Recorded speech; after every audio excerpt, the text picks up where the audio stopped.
Advantages of financial accounting. जो हम अभी सब्जेक्ट हमारा कौन सा कर रहे हैं, फाइनेंशियल अकाउंटिंग, उसके क्या बेनिफिट है। जो हम सब्जेक्ट पढ़ने जा रहे हैं ना, इसका हमें बेनिफिट भी पता होना चाहिए। अभी तक आप सभी को पता ही है फाइनेंशियल अकाउंटिंग हम क्यों बनाते हैं।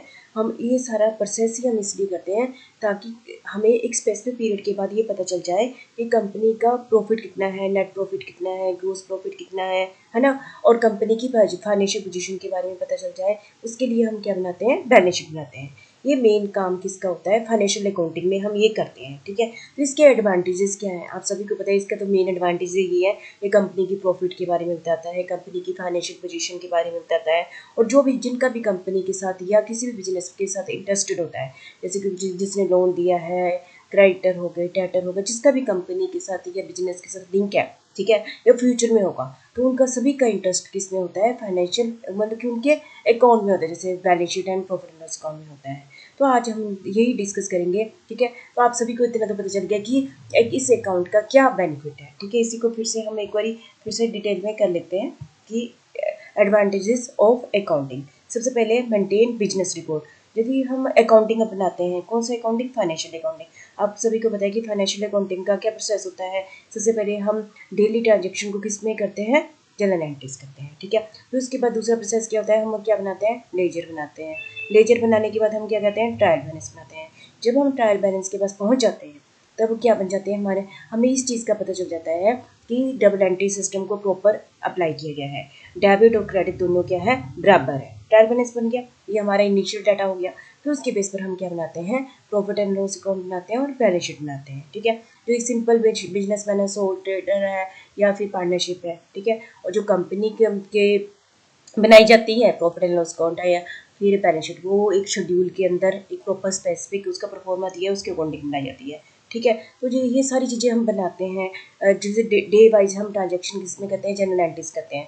तो क्या होता है, तो सारी एंट्रीज का प्रॉपर रिकॉर्ड होता है। हम जैसे 15-50 साल बाद भी किसी भी साल का रिकॉर्ड निकालना चाहे तो हमें प्रॉपर मेंटेन्ड रिकॉर्ड मिल जाता है। तो ये मेन बेनिफिट किसका है, फाइनेंशियल अकाउंटिंग का। ठीक है, maintain business record, financial accounting record each and every transaction of business organisation. ठीक है, जनरल एंट्री में हम डे वाइज, ठीक है, टाइम वाइज लगातार हम क्या करते रहते हैं, एंट्रीज करते रहते हैं। It is systematically maintain A proper book of accounts of all monetary transaction. जितने भी आप सभी को पता है अकाउंट में हम कौन सी ट्रांजेक्शन को रिकॉर्ड करते हैं, जो पैसे से रिलेटेड होती है। ठीक है, ये आपको +1 में जनरल एंट्रीज की हुई है ना। तो ये प्रॉपर किसकी हेल्प से हो पा रहा है, ये सब कुछ अकाउंटिंग की हेल्प से हो रहा है। अनलाइक जैसे आप हो या हम हैं, तो सभी की हम जैसे पढ़ते हैं तो हमारी कोई भी टॉपिक पढ़ते हैं तो उसकी मेमोरी क्या होती है, कुछ टाइम तक रहती है ना, तो हमें बार बार पढ़ना पड़ता है। तो इसी टाइप से अकाउंट को कौन याद रखे, इसके लिए लिमिटेड मेमोरी होती है। तो इसका मतलब क्या हुआ, हम हर एक चीज़ ट्रांजेक्शन को रिकॉर्ड में रख लें, जब भी जरूरत होगी उस कॉपी को निकालो और देख लो। ठीक है,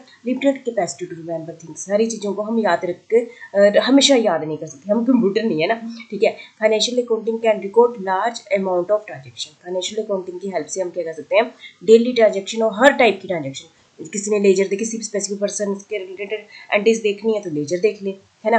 तो किसी स्पेसिफिक ईयर का देखना है तो profit and loss balance sheet देख लें। तो ये प्रॉपर क्या होता है, फाइनेंशियल अकाउंटिंग से हमें सारी रिकॉर्ड पिछले मिल जाते हैं। ठीक है, और दूसरा हमारा मेन बेनिफिट किसका है, फाइनेंशियल अकाउंटिंग का, prevention and detection of fraud.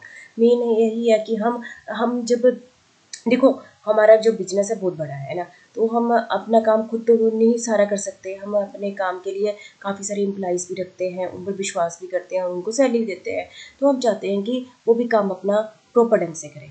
यदि उन्होंने बीच में कोई फ्रॉड किया है तो उसके बारे में भी हमें पता चल जाता है। यदि हमने अकाउंटिंग सिस्टम बनाया हो, आपको पता है कि डबल एंट्री सिस्टम है, कहीं ना कहीं वो पकड़ा जाएगा। ठीक है, तो हम एक ऐसा अकाउंटिंग सिस्टम बना लेते हैं, प्रिवेंशन मतलब रोकथाम। जैसे होता है ना कि अब बीमारी आपको ना लगे, उससे पहले ही प्रिकॉशन ले लो, ऐसे बोलते हैं ना। ऐसे ही हम अकाउंटिंग सिस्टम ऐसे अपनाते हैं जैसे सामने वाला फ्रॉड करने के बारे में 1000 बारी सोचेगा, वो करने ही करेगा।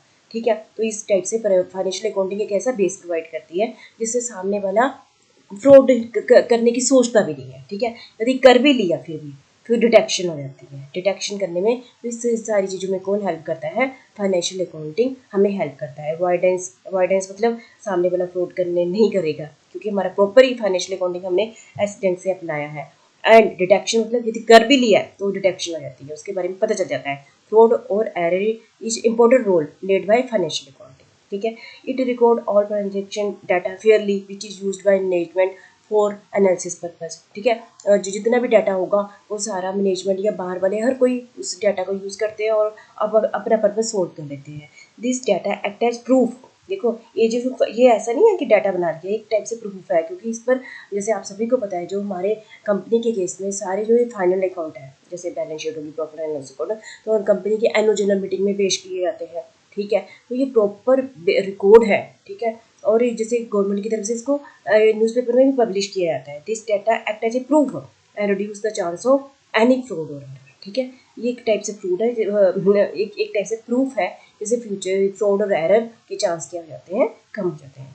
प्रेजेंट ट्रू फाइनेंशियल पोजीशन, इससे कंपनी की फाइनेंशियल पोजीशन के बारे में पता चलता है। जैसे कि आप सभी का इंटरेस्ट होता है, यदि आपने किसी कंपनी में पैसा इन्वेस्ट किया है या आप सभी ने किसी कंपनी को लोन दिया है, किसी बिजनेसमैन को लोन दिया है, मैं बार बार कंपनी शब्द यूज़ कर रही हूँ, कोई भी बिजनेस हो, चाहे सोल ट्रेडर हो, चाहे पार्टनरशिप हो, जो भी बनाते हैं ना, उसकी फाइनेंशियल पोजीशन के बारे में बताना है। तो सबसे पहले हर कोई क्या देखता है, उसकी बैलेंस शीट देखता है। बैलेंस शीट से हमें पता चल जाता है उसकी फाइनेंशियल पोजीशन क्या है, उसकी एसेट्स कितनी हैं, उसकी लायबिलिटी, उसने कितने लोन देने हैं, उसके क्रेडिटर कितने हैं, है ना, पूरी चीज़ों का हमें पता चला। उसकी एसेट्स कितनी है, कितना फर्नीचर है, कि स्ट्रॉन्ग है कि नहीं है, जैसे किसी के बारे में पता करना है था, अब उसके पास इतनी प्रॉपर्टी है, तो पता चल जाता है ना इसकी फाइनेंशियल पोजीशन ऐसी है। तो इसका मतलब क्या हुआ, जिसने लोन दिया होगा उसको बताया कि मेरा टाइम पर ये पेमेंट कर देगा, टाइम पर ये मेरा इंटरेस्ट दे देगा, ठीक है। तो इससे एक जो फाइनेंशियल अकाउंटिंग है वो क्या प्रेजेंट करता है, फाइनेंशियल पोजीशन के बारे में प्रेजेंट करता है।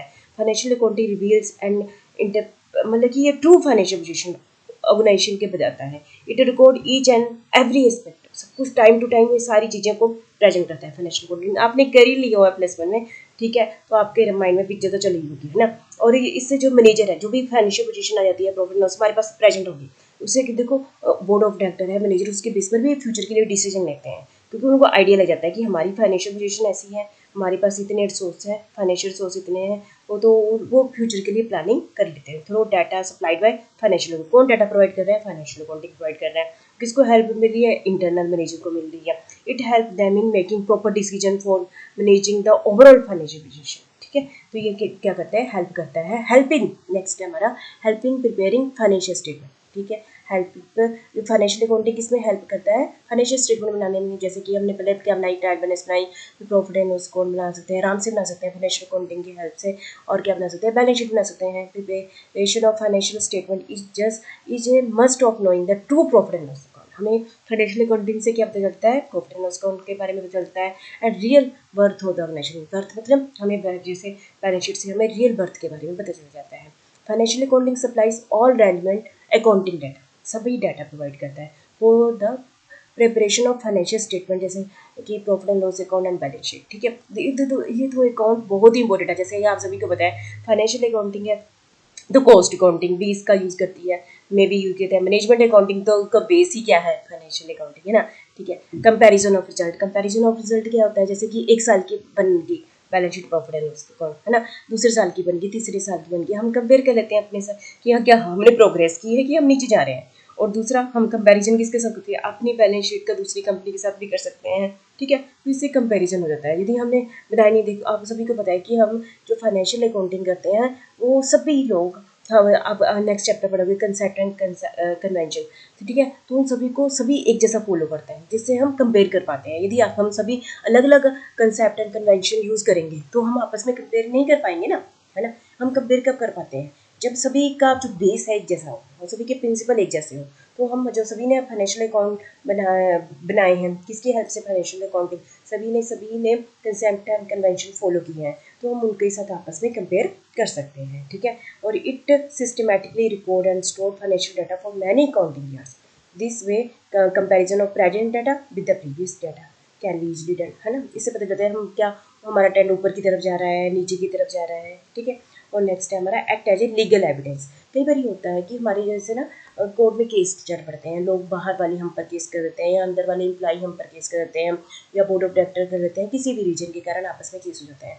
तो कई बार ये होता है कि हमें एविडेंस अपने डॉक्यूमेंट्स पेश करने होते हैं, तो वो हमें सबसे ज़्यादा हमारा ऑथेंटिक डॉक्यूमेंट क्या कौन से होते हैं, ये वाले फाइनेंशियल, जैसे profit and loss account, balance sheet. तो ये क्या एज ए एविडेंस का भी काम करता है, क्योंकि आप सभी को पता है हर साल एनुअल जनरल मीटिंग होते हैं, डॉक्यूमेंट पेश किए जाते हैं, उस पर ऑडिटर की जो ऑडिटर होता है उसके सिग्नेचर भी होते हैं, ठीक है। तो एक टाइप से प्रॉपर लीगल एविडेंस का काम करता है, ठीक है। और इससे किसी के बारे में कंफ्यूजन या मिसअंडरस्टैंडिंग नहीं होती, लीगल एविडेंस बन जाता है, ठीक है। ऐसा नहीं है कि कोई भी हमने कागज़ में लिख लिया, एक लीगल एविडेंस है, इसको प्रॉपर हम यूज़ कर सकते हैं, ठीक है। असिस्ट द मैनेजमेंट, या जैसे कि मैंने पिछली स्लाइड में भी आपके साथ डिस्कस किया, तो फाइनेंशियल अकाउंटिंग से डाटा आता है, जैसे प्रॉफिट एंड लॉस बन गया है, उसकी डिटेल में है, तो चलो हम ये कह देते हैं कि असेट से खरीदना, उसको भी डिटेल में पूरा रिकॉर्ड हमें फाइनेंशियल अकाउंटिंग से पता चल जाता है।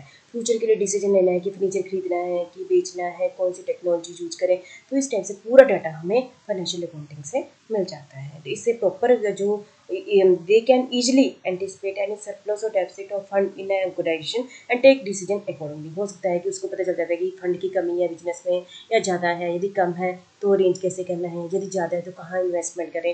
तो इस टाइप से डिसीजन लेने में जो बेस कौन प्रोवाइड करता है, फाइनेंशियल अकाउंटिंग में करता है। फैसिलिटेट कंट्रोल ओवर एसेट्स, जैसे कि फाइनेंशियल अकाउंटिंग की हेल्प से हम क्या कर सकते हैं, कंट्रोल। देखो देखो प्लानिंग करना एक इंपॉर्टेंट कंसेप्ट होता है। कंट्रोल, जैसे हम किसी चीज़ पे कंट्रोल ना करें तो वो क्या होगा, उसका प्रॉपर यूटिलाइजेशन नहीं होता, ठीक है। इससे फाइनेंशियल डाटा से हमें क्या पता चलता है, हर पोजीशन का पता चल जाता है इंटरनल मैनेजर को, तो उस पर अब वो अच्छे ढंग से कंट्रोल कर पाता है रिगार्डिंग जैसे कैश बैलेंस, बैंक बैलेंस, ये यहाँ पर सबसे ज़्यादा चोरी होने के चांस होते हैं ना, स्टॉक डेटर्स, फिक्स असेट्स, ठीक है। फैसिलिटेट कंट्रोल ओवर असेट्स है। और सेटलमेंट ऑफ टैक्सेशन लायबिलिटी, ठीक है।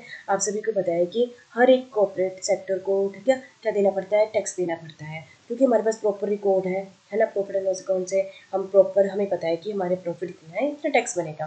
कोई बाहर वाला गलत ढंग से हमें ये नहीं कह सकता कि आपने टैक्स ज़्यादा देना है ना, और which the businessman will have to pay, ठीक है। If accounts are properly maintain, it will be of great assistance to the businessman in setting the income tax and sale tax liability. Otherwise tax authority may impose any amount, जैसे हमें किसी चीज़ का पता नहीं होता, हम किसी सामने वाले पर विश्वास कर लेते हैं, चलो आप बना दो, है ना, तो वो गलत बना दे, ज़्यादा बना दे, ठीक है।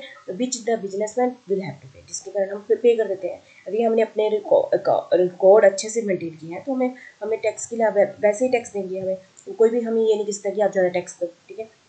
सेल ऑफ बिजनेस, यदि हमने अपना प्रॉपर अकाउंट बनाया है तो हमें बिजनेस को जब हम बेचेंगे तो हमें पता है कि हमारे बिजनेस की कीमत कितनी है, ठीक है। अकाउंट हम पोजीशन पता है तो हम अब प्रॉपर अपना सेलिंग रेट रख देंगे, ठीक है। यदि हमने किसी का बिजनेस परचेज भी करना है तो अब उसके फाइनेंशियल अकाउंट प्रॉपर बने हुए हैं ना, तो हम उसके बेस पर भी कर लेंगे, है ना, उसका प्रॉपर हमें फाइनेंशियल पोजीशन का पता चल जाता है। तो इस चीज़ में भी हेल्प करता है हमारे डाटा फाइनेंशियल अकाउंटिंग जो प्रोवाइड किया, जैसे profit and loss account and balance sheet. If the account are properly maintained, it help to estimate the proper purchase price in case the business interested to sell the business, है ना, ठीक है। Assistance to the insolvent person.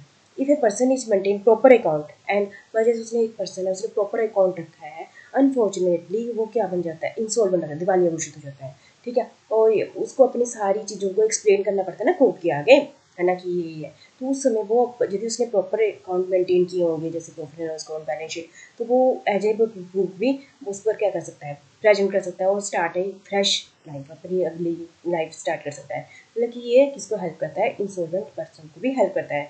Assistant to various party, various party मतलब आप चुपचाप यही सोच लो, जिसका भी इंटरेस्ट है हमारे बिजनेस में, चाहे सप्लायर हो, इन्वेस्टर हो, लेंडर हो, जिन्होंने पैसा इन्वेस्ट किया है, और जिनका कस्टमर हो, डायरेक्टर हो, जिन्होंने भी, और फ्यूचर में हमारे ओनर बनेंगे, जैसे शेयर होल्डर बनेंगे, फ्यूचर में जिन्होंने हमें लोन देना है, हर कोई का, हर किसी का इंटरेस्ट होता है कंपनी की फाइनेंशियल पोजीशन को जानना, ठीक है। इसलिए सभी के लिए इंपॉर्टेंट है कौन सा, हमारा balance sheet and profit and loss account. It provide information to various parties, ठीक है, जैसे ओनर, क्रेडिटर, इन्वेस्टर, गवर्नमेंट, है ना, गवर्नमेंट को भी, क्योंकि गवर्नमेंट ने टैक्स लगाना होता है, manager, research scholar, public and employ. Research scholar में इसलिए कह रही हूँ, जैसे वहाँ पर एमफिल पीएचडी करेंगे ना, तो कहते हैं कि आप बनाओ प्रोजेक्ट रिपोर्ट बनाओ, तो डिफरेंट ये कंपनियां जो डाटा प्रोवाइड करते हैं, जैसे मैंने ही किया बैंक पर किया, तो बैंक की भी balance sheet profit and loss account होती है, तो उससे पर हम क्या करते हैं, रिसर्च कर लेते हैं, तो ये डाटा प्रोवाइड करता है, ठीक है। Public employ and financial position of business enterprise